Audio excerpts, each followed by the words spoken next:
حضرت سری سختی رحمت اللہ علیہ بیٹھے تھے درخت کے نیچے. بابے بڑے سیانے ہوتے ہیں, سیانی بات کرتے ہیں. حکایت الاولیاء جندم من جنود اللہ, ان کی باتیں اللہ کے لشکروں میں سے لشکر ہوتی. حضرت سری سختی درخت کے نیچے بیٹھ گئے تو درخت نے نصیحت کر دی. کہنے لگا بابا میری طرح کا بن جا, میری طرح کا بن جا. فرمایا کس طرح کا؟ کہنے لگا میں خود دھوپ میں رہتا ہوں, دوسروں کو چھاؤں فراہم کرتا ہوں. لوگ مجھے پتھر مارتے ہیں, میں انہیں پھل دیتا ہوں. تو آپ فرمانے لگے ٹھیک ہے بھائی یہ تو تیری بات صحیح ہے, پر تیری اخیر اچھی نہیں ہے. تو بڑا اچھا, پر یار ذرا بتا تیری اخیر اچھی. نیند آ رہی ہے آپ لوگوں کو؟ اجے تو ہن پکھے چلے نے, تہاڈی مہربانی چل لین دیو تھوڑے دیر, پہلے ہی سونے لگ گئے آپ. حضرت سری سختی کیا کہنے لگے؟ کہنے لگے تیری اخیر تو میاں اگر ناراض نہ ہونا, بزرگ ہے نا, کہنے لگے ناراض نہ ہو جانا, بات تیری ٹھیک ہے, پر اگر تو اتنا ہی اچھا ہے تو پھر جب تو خشک ہو جائے تو تجھے جلا ہی دیا جاتا ہے. تیرا آخر جل جانا ہے, سڑ جانا ہے, خاک بن جانا ہے, وجہ. تو کہنے لگا میرے اندر خوبیاں بڑی ہیں, ایک خامی ہے جس کی وجہ سے میری اخیر, میرا انجام اچھا. اب نے فرمایا وہ کیا؟ کہنے لگا میرے اندر خامی یہ ہے کہ جدھر کی ہوا ہوتی ہے میں بھی ادھر کا ہی ہو جاتا ہوں, لہذا میرا انجام اچھا. جدھر کی ہوا ہوتی ہے میں بھی ایک در پھڑیے محکم پھڑیے تے پائیا ایک دے ہی ہو کے مریے. فرمایا میرا مسئلہ یہ ہے کہ جدھر کی ہوا میں بھی, تو یہ ادا میرے اللہ کو میری پسند, یہ نہیں پسند اسے میری ادا, لہذا جب میں ختم ہو جاتا ہوں پھر جلایا جاتا ہوں, تپایا جاتا ہوں, خاک ہو جاتا ہوں. بھائی حضرت ابو بکر صدیق رضی اللہ تعالیٰ عنہ کا طریقہ یہ ہے کہ انہوں نے کلمہ پڑھا, اور کلمہ پڑھنے سے لے کر وصال ظاہری تک ایک لمحہ بھی ایسا نہیں جس وقت جناب صدیق اکبر نے دین ایمان کے بارے میں نبی پاک سے کوئی سوال کیا ہو. بس جو حضور نے کہہ دیا ٹھیک ہے, جو فرما دیا. یار سوال پیدا ہوتے ہی ہے نا, لوگ پوچھتے نہیں, ابا جی سے نہیں سوال کرتے, ابا جی سے نہیں سوال کرتے. یہاں تو جہاں عقیدت کا رشتہ ہوتا ہے, جہاں بولنا جائز ہی نہیں, وہاں لوگ درجنوں سوال پوچھ لیتے ہیں. حضرت ابو بکر صدیق سوال کوئی نہیں, سوال کوئی نہیں. پانی پرن سویلیاں رنگا رنگ کڑے, اسی پریا اس دا جانیے جس دا. تو حضرت عمر کی حدیث ہے اور بخاری کی صحیح روایت ہے. آپ فرماتے ایک مقام ایسا آیا تھا کہ سارے صحابہ پریشان ہو گئے اور سب کے ذہنوں میں سوال تھے, سب کے سب پریشان تھے. 1500 صحابی ہیں, نبی پاک نے خود احرام بندھوائے ہیں. فرمایا احرام باندھو عمرہ کرنا ہے.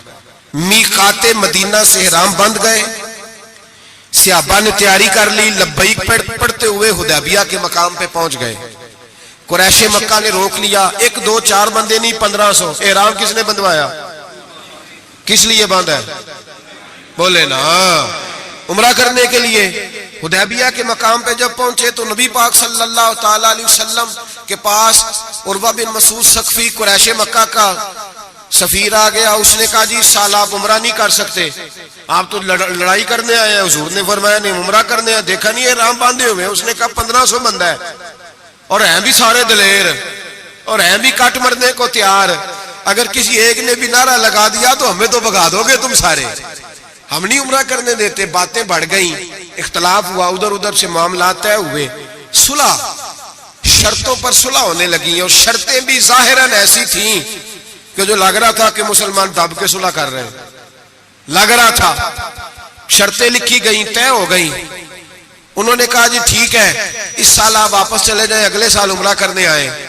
حضور نے فرمایا, توجہ ہے میری بات پر, یہاں کوئی بندہ کہہ دینا, ابا جی کہہ دینا بیٹے خیر ہو جائے گی, فلانا کام کر لے, تے بچے بعد گل پہننے نے کہتے تسا مینوں آکھیا جی کر لے.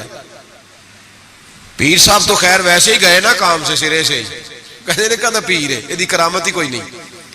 وہ فیصل آباد کے پاس ایک بابا جی کی حکایت میں نے سنی. بابا جی کی ماننے والی زیادہ بیبیاں تھیں. بابا جی منگل والے دن فوت ہو گئے. انہیں کہا کدو کامل سی, کامل ہوندا تے جمعے نوں مردا, تے دین ہی نہیں چنگا لیا آپ پیر نے, اسی نہیں مننا کو.